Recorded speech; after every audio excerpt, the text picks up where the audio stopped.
Welcome to our Caregiver Conversation. I am Rosalind Morgan with Dementia Friendly America Mid-County. We are honored to have Marian Dickson with us today, who will talk about her caregiver journey. Marian is from Mississippi. She and her husband raised 3 children, and she was her parents' caregiver. Her parents had dementia. She is recognized in her community and her church, Kettering Baptist Church, for her civic and volunteer work. Marian provides transportation to those in need, sits with the shut-in to allow caregivers to get a break, and teaches seniors how to use their phone and computers so they can stay connected. Welcome, Marian. Well, thank you, Rosalind. It's really a privilege to be here. I am so happy for the exposure in that we want people to know that they're not alone, right? Absolutely, absolutely. Now let's get started. I'm going to ask you a couple of questions. The first one, who did you care for? Well, do you want the long version or the short version? It's up to you. Okay. Well, caregiving for me was demonstrated by my mom to me at an early age. So there was an aunt in Nashville who came here for a vacation and fell one day, couldn't walk after that. So she spent 3 months in Georgetown. Diagnosis was lupus. But then when I transferred her home to Meharry Medical Center, it was diagnosed as Guillain-Barré. Yeah. So before leaving there, I set her up with home health care and got the paperwork in order, only to later spend her last years back in Mississippi under my mother's care. Mm. So that was probably my first experience. And then there was my crisis earlier with my mom and dad, where both of them and a grandmother were in a hospital at the same time. Oh, wow. So I tracked to Mississippi, found a babysitter, and drove some 100 miles daily to advocate and to make sure that they were getting the proper care. There was my 2 brothers, one both in the VA hospital, so I have experience with that system. One was in Jackson and one was in Dallas, and cared for them, which involved, a lot of air travel. So it was quite challenging for me, but I'll just explain later how I managed to do it.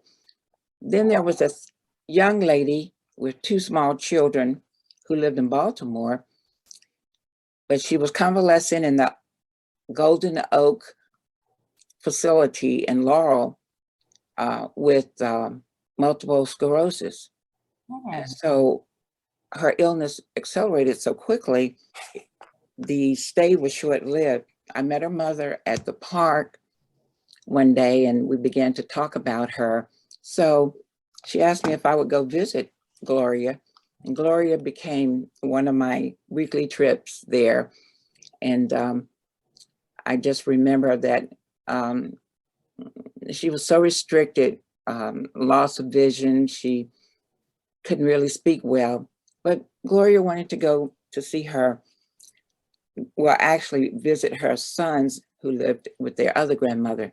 So my husband and I took her.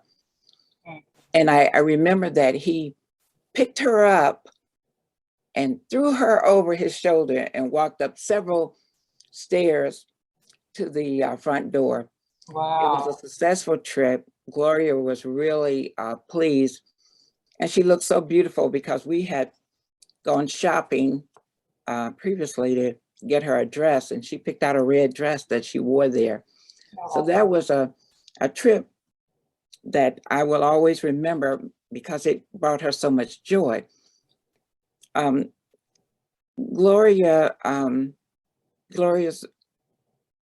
mother-in-law was aging and really couldn't care for the children that much longer. So she asked me if I would foster them, if my husband and I would foster them. And I left sad because there was already so much going on in my life, going back and forth to Mississippi and Dallas and everything else. So I told her I couldn't, but social services would help her find someone.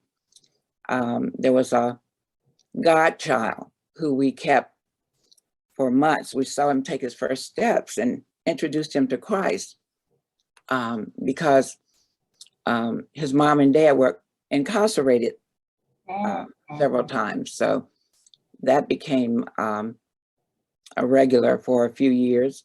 And then now it's my very best friend, a retired teacher and widow who lives in Virginia. So we met while our husbands were in the military.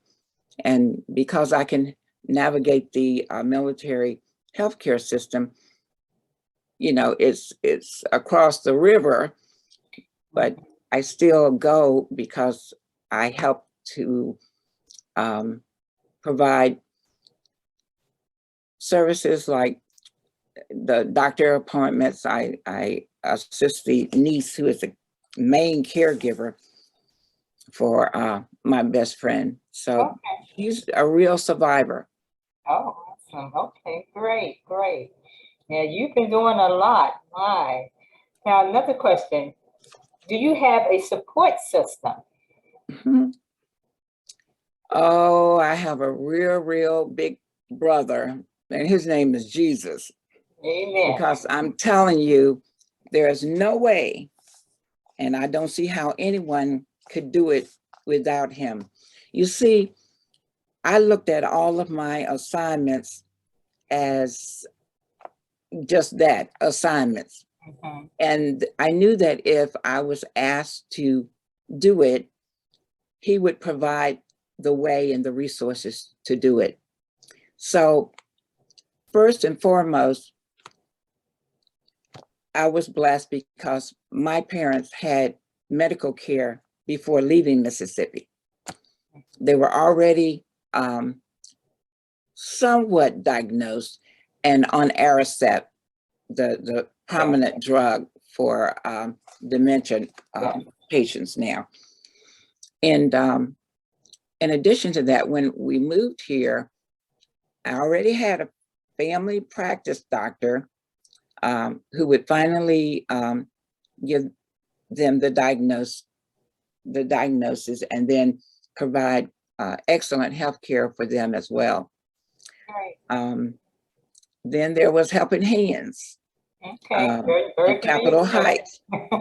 And because I worked with I worked full time at a university and having 3 teenage kids, I had to find somewhere to put them.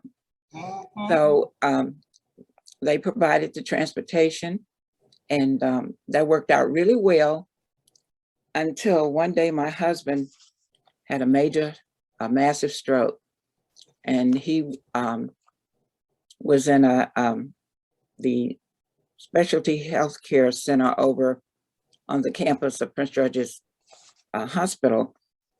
And so basically, he was my alternate caregiver at home because as a policeman, he worked at night and he was home during the day while I worked in daytime and I was home at night. But when he became ill, I had to find me another way to handle all of that. Right. So then there was suggested to me an assisted living facility in Bowie that would take both mom and dad who had dementia. I thought dad was more advanced, but according to the doctor, mom was. Okay. And I knew with mom's personality as a retired teacher, boss, and just commands whatever she wants and gets it, I knew that a nursing facility would not be a good match for her. So because they both were able to stay together, I placed them there, and they lived there for years. But more importantly, I felt like, you know, it was the only thing I could do because I had not retired. Yeah. So then came the Department of Aging. My neighbor at the time was the county executive. And so he began to talk about the services and asked me to give them a call, and I did. And boy, was I ever blessed. That's awesome. If it's about aging, they know it. If it's about anything, housing, anything related to aging, they know it. And so I was just really blessed that they provided me with programs like Medicare waiver. Who knew about Medicare waiver? Right. And that's a program that helps you keep your loved one in home. Mhm. And services are given to support the caregivers in that way. And also the Veterans Administration, I enrolled Dad in the program. And so until he was immobile, I carried him to the VA for his health care, but then had to find something closer. And my family caregiver, well, my provider, the doctor here, was so busy that I found another doctor who would take Mom and Dad, and he is a geriatric doctor. And so I grew in knowledge about their bodies and a little bit about what I needed to do with them, and that was to maintain their health, because dementia tends to act on its own. And when there are underlying conditions, they need to be addressed. So we had to make sure they were getting the proper meds, and seeing all of the doctors that we see, the vision doctor, the dentist, just to make sure that they were otherwise healthy. Right. And that really worked out well. Awesome. That is so great.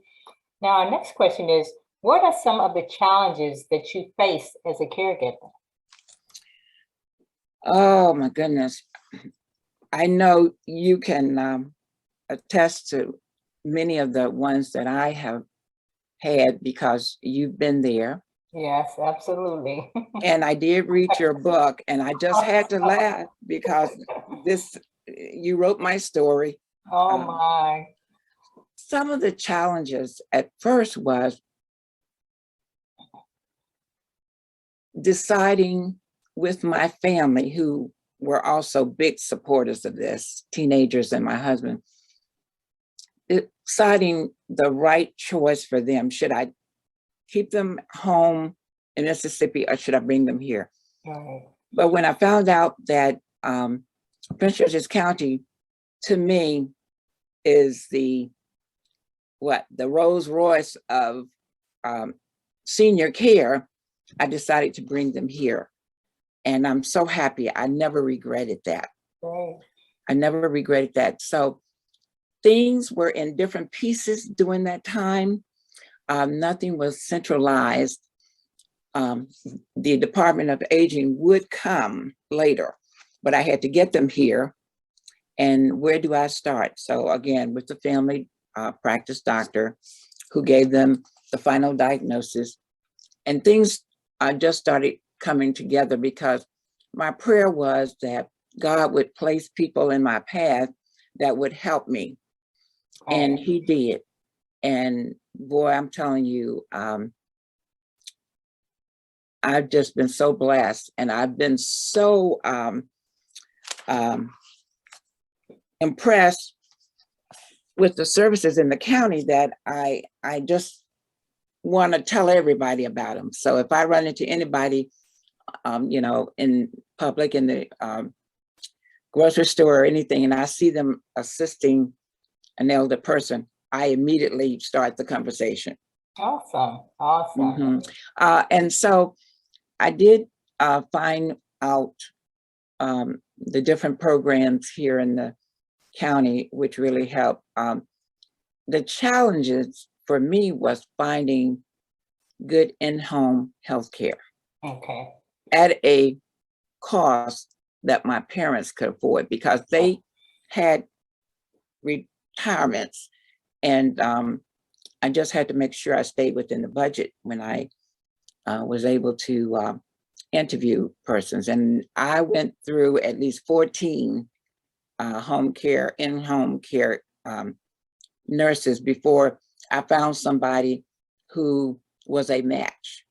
Great. Great. And so I began to train them in how to care for my parents. You're the caregiver and you know the signs, but let me tell you about my parents. And so after we learned what they like to eat, and to make sure that their diet was continued, family care practice doctor said, look, your parents are now 80 years old. How do you think they got here without you? Let them eat what they want to eat. And so within reason, you know, we allowed them to continue to eat the old soul Southern cooking. Right. Even had meats and things transferred up here so they could really taste what fresh food tastes like. So the other thing was, it was challenging juggling schedules. Right. Understand that. Yes. Because you have teenagers, and they were, like I call, little socialites. They wanted to be in everything, and they were at different schools, 3 different schools, and that was really hard. So my husband and I had to split those duties up. And then I found myself in discouraging some of their activities, thinking, well, you know, you're not going to the NBA, so we probably don't need to follow basketball as closely as we're doing, you know.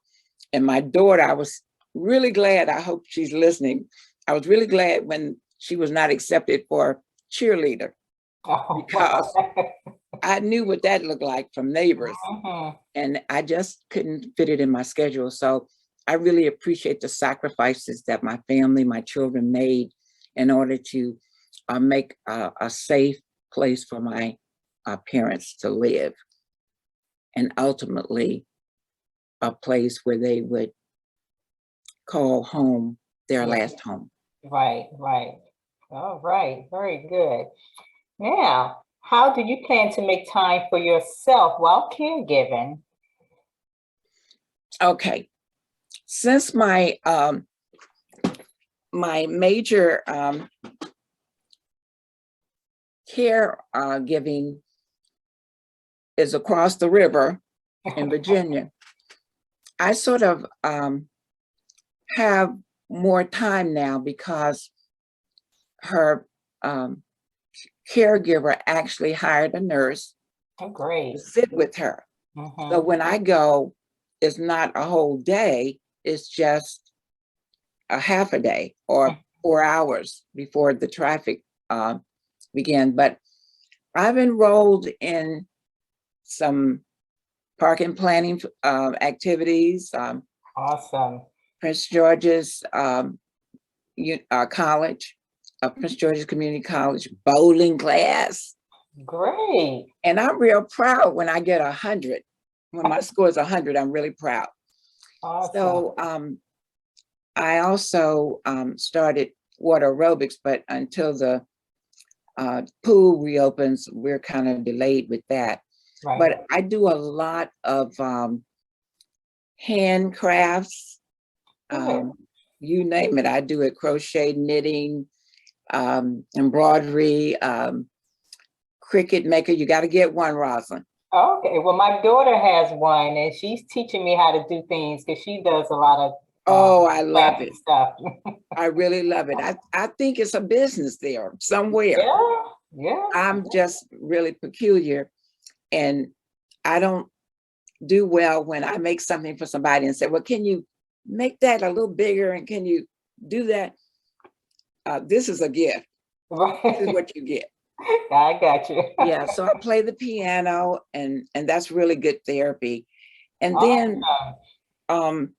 let me see, I talked to Miss Irma Nicholson, who is a caregiver and has been for some 13, 14 Yes. years. Yes, she has. And she pushes me to That's take time. You know, I move my meditation to like 5 o'clock in the morning before the phone starts. And so I can get going with that. And because when I was telling her, she said, well, what do you do for yourself sometimes? I said, well, I love picking up meds for people and dropping off food. And then she said, no, what do you do for Marian? That's right. She said, you're going to burn out or you're going to get tired if you don't arrange your schedule better. So I took her advice and it makes me happier. I mean, I don't dread anything. And I'm pretty much a positive person. So I don't have to worry about being upbeat. The pandemic did not cramp my style, okay, at all, because I was already computer savvy. So bring Great. on the virtual. Bring it on.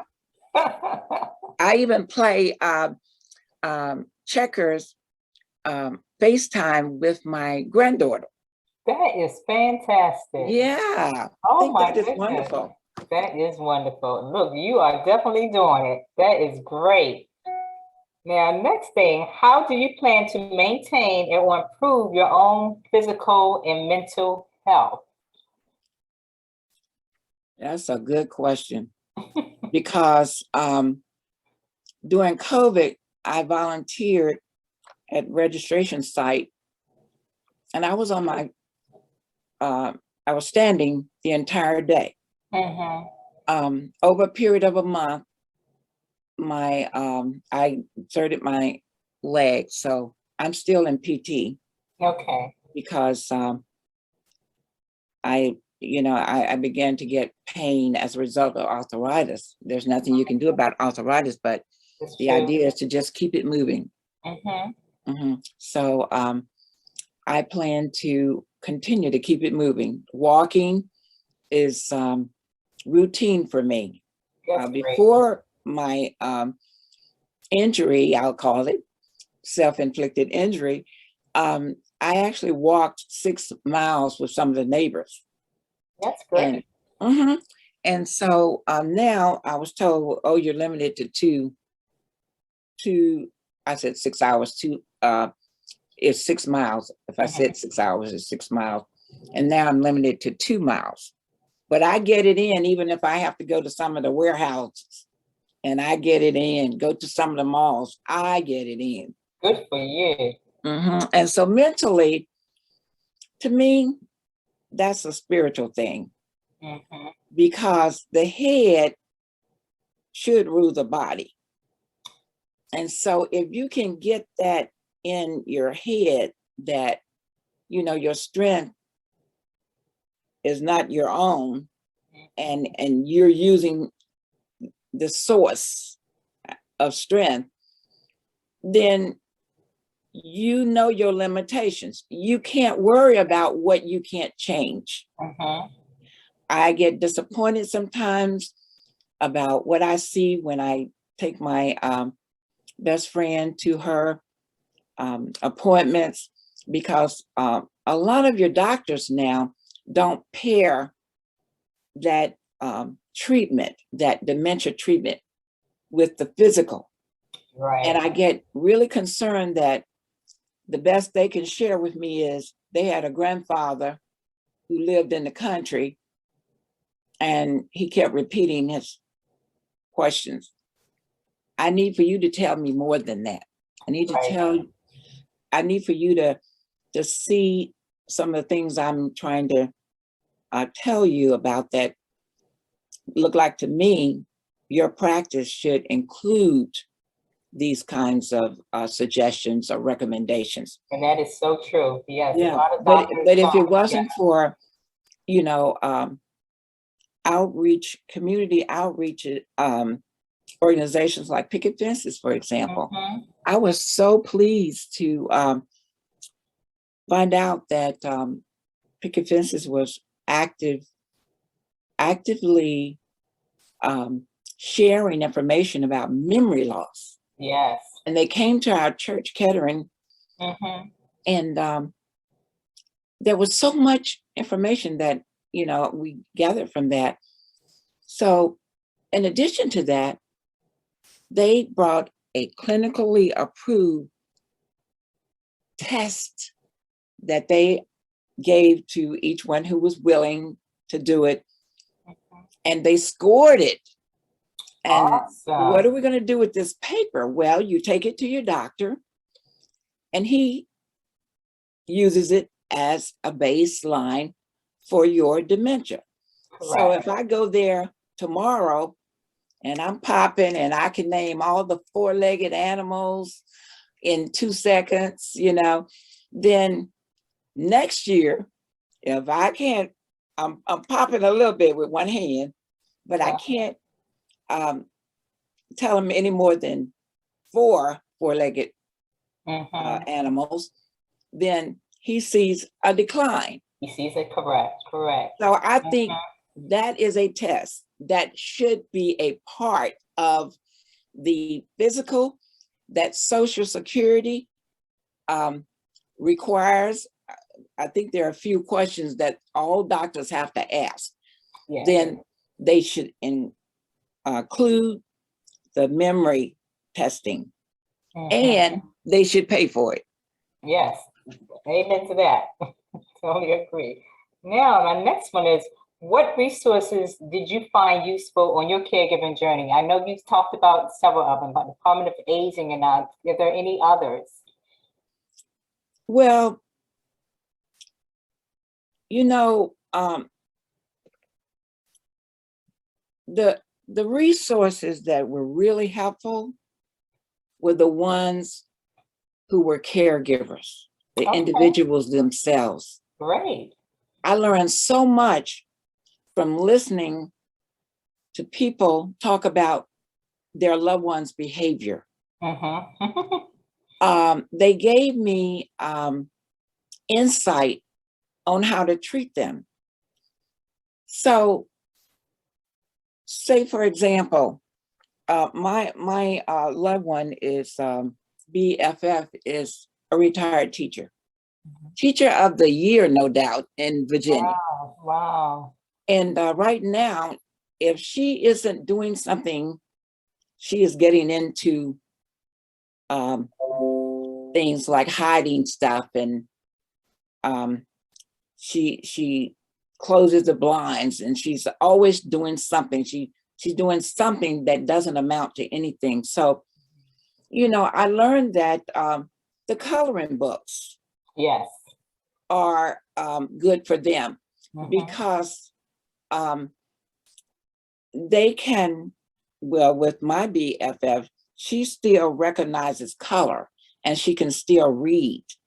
So while we have that, we're reading, we're completing puzzles, and I have to tell you, there people need to know about this box of puzzles, and there are many puzzles inside, many MINI puzzles Okay. about the size of your hand. Wow. Okay. And so on the back of them, for the different, they're little dogs and little teacups, and they're different Wow. dogs and different colored teacups. But on the back of the pieces, there are the colors that represent the colors in that teapot. So if your dog is sitting in a blue teapot, you turn the pieces on the back and you put all of them in a pile. And if the tea cup is blue, is pink, then you put all of those pink on the back of them. They're all pink. So they're like 13 different little cups with colors. So she's piling the colors together. She's separating, she's organizing. Yes, yes. Okay. Wow. And so you turn them on the front, and then you show her the picture. This is what you want your dog to look like. But my process says to put, edge them out, find the outline and do that. And then you can fill in the middle. So that satisfies her really well, those kind of things. So really the caregivers have been instrumental, and so many seminars and conferences, educational conferences. There are a couple of books that I think there's, you have to help me with this one, Language of Love. Is that it? Well, it's like a guy, a man who wrote a book, and he just told some of the things that you do as caregivers and that you don't do as caregivers. Okay. I didn't buy the book yet, but there are books out there like that. There's a governor. These were all mentioned at the Northern Virginia annual caregivers conference. And there's a governor out there from Wisconsin who wrote a book about his wife, and it escapes me, but it was about the before and after.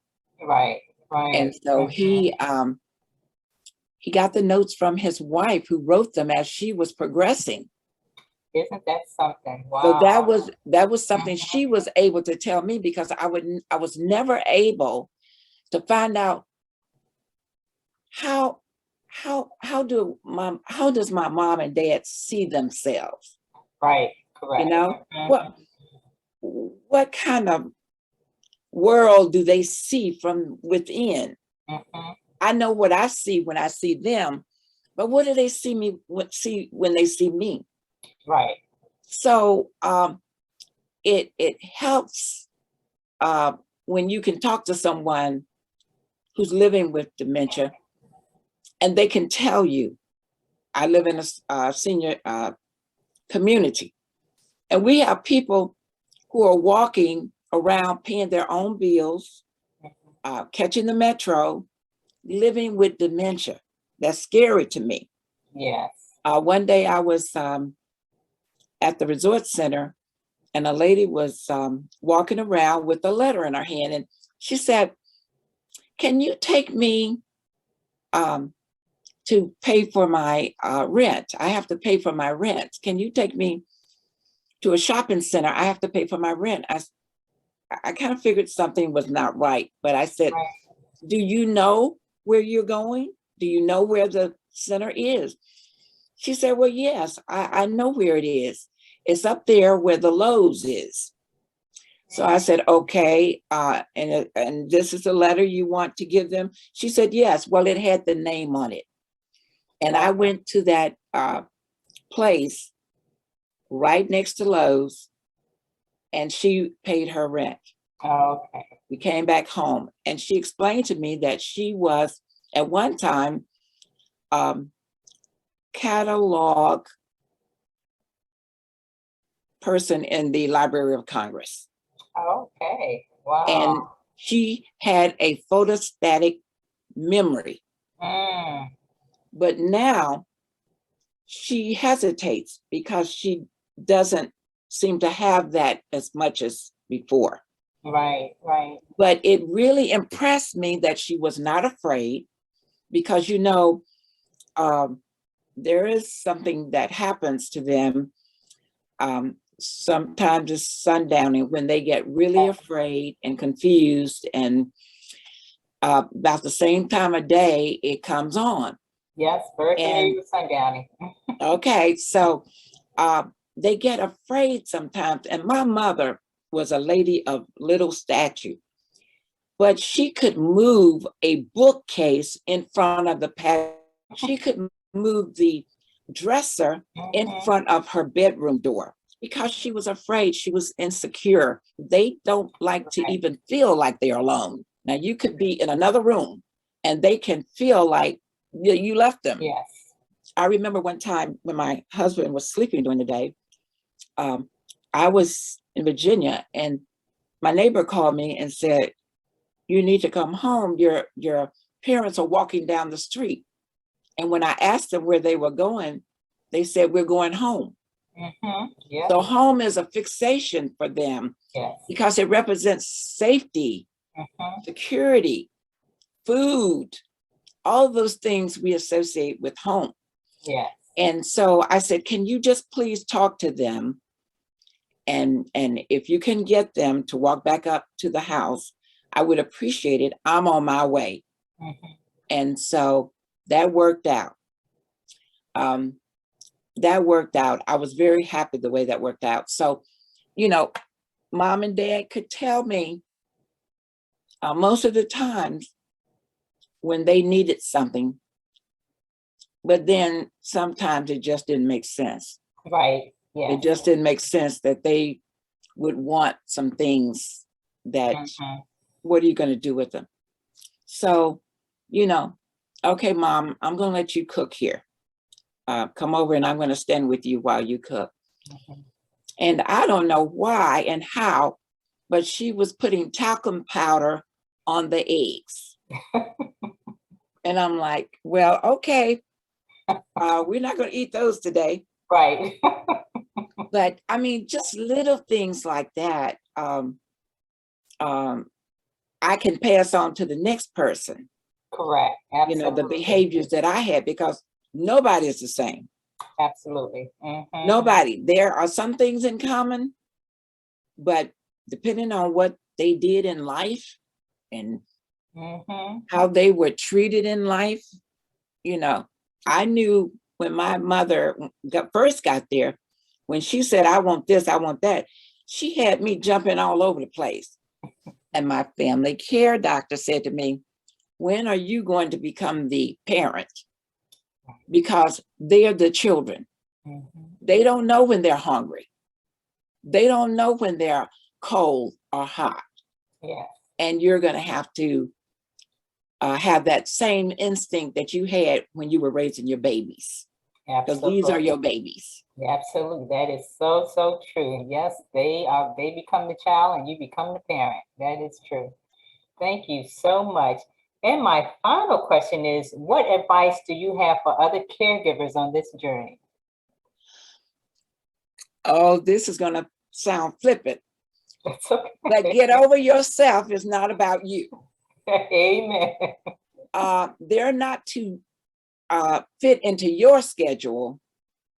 You're going to have to fit into theirs.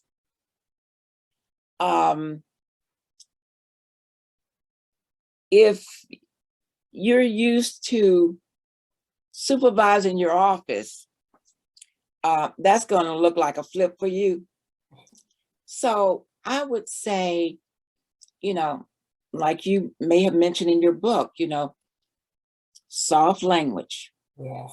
They need to know that you love them. If you gain their confidence that you are trying to do the best you can, even when they don't know it, you're their lifeline. And when I go to help my BFF, I'll take her to Cracker Barrel. And the first thing she'll say to me, does my niece know? Where are we going? Did she tell you it was okay? And I'm like, yeah, we're going. We're going. She's not here, but yes, she did. She did. And then the one thing I would say is spend time with your loved one. Don't just sit them in front of the television. And the television is bad news. And I'll tell you one incident with my dad. I don't know if you remember when the sniper came to Bowie. Yes. My parents were at a Bowie facility before that. but I had them at home for an overnight or a weekend trip at home. Well, I got up through the night to look and check on them, and Dad was nowhere to be found. Well, we had a multi-level house. I mean, it took me at least 15 minutes to go downstairs to the sub-basement, then again downstairs, then out to the car garage and everywhere. I'm looking for Daddy. And I just began to holler out, Daddy, where are you? You know where he was, Rosalind? He was under the dining room table. They're gonna get me. They're looking for me. The police is looking for me. I don't want to go to jail. He's gonna shoot me. Oh my Daddy. goodness. Okay, Marian, that's too much television. Absolutely too much television. Yes, yes. So I noticed within my BFF, when she watches television, and of course she's not going to turn the channel, then there are all those drama shows like the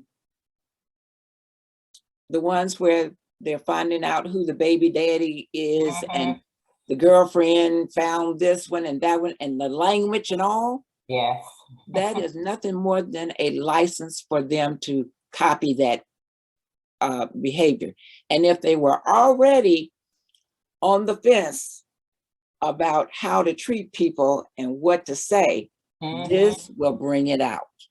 So I'm recommending to, if nothing else, turn on a Discovery Channel where they can watch nature.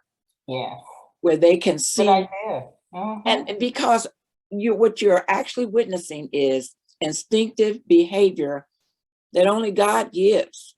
Yeah. And, you know, it's protection, it's love, it's all those things. So that's a good channel for them to watch. Harmless, I promise you. Yeah. Oh, good. So I think that just love them for the value that they are. Don't try to make them the person they were. Right. Embrace what's happening now. And for goodness sake, just recognize that only what you do for Christ will last. Amen. Thank you so, so much. Marian, this was such an honor. We thank you so much. You are awesome. Look, so we want to thank everybody for tuning in. And Marian, again, thank you, and we appreciate you. Thank you so much. And love to all of you at Picket Fences. Amen.